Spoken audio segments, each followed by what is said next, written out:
Hello vlog, welcome to my guys. Oras natin 11:55 PM. Natapos kami guys. Tinabot kami ng ambon, buti na lang di lumakas. Kaya tinutupin namin yung tolda. Tapos nagbasyo na rin kanina guys. Nagbasyo na kaya sila bad boy. Ngayon bababa na. Sampalan namin natitirang konting basyo. Tapos ayusin namin itong lifter tsaka yung conveyor. Boy, pakikuha ang sali pa nga lang.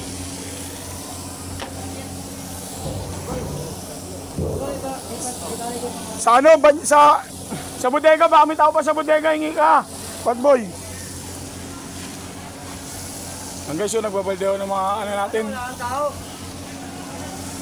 Swerte talaga kami, hindi umulan na malakas, umambon lang. Pero kahit paano, basa kami konti. Rigrega Belian, ng Cebu, shoutout sa'yo. Ayun si Boss Atong, oh. Kumakaway na ron sa ano. Sa switch ng sa switch ng conveyor. Kasi siya mag on off.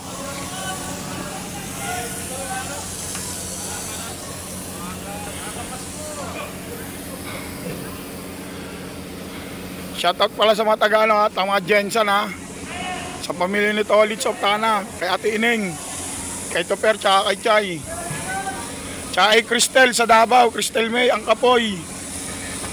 Hindi pa pagod pero ang kapoy na. Shoutout dyan sa Davao. Del! Na guys, so nakita nagano na ng basyo Yung basyo ay mandar na. Pangkalangan dyan.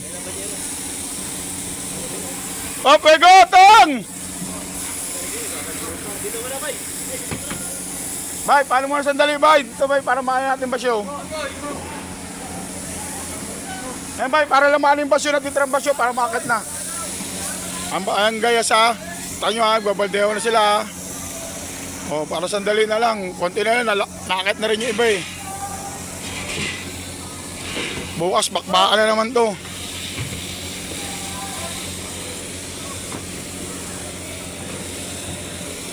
Vicente, Pupong, Vicente Almusera, Junior.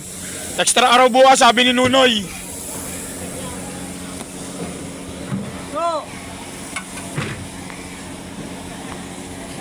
Go!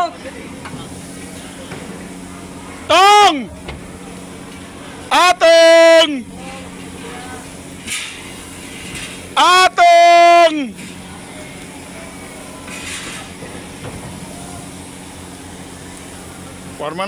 Forma.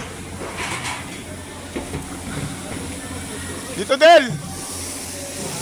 Oh guys, mamaya na lang update. Magla-live tayo mamaya pa uwi. Sampa muna kayong basyo.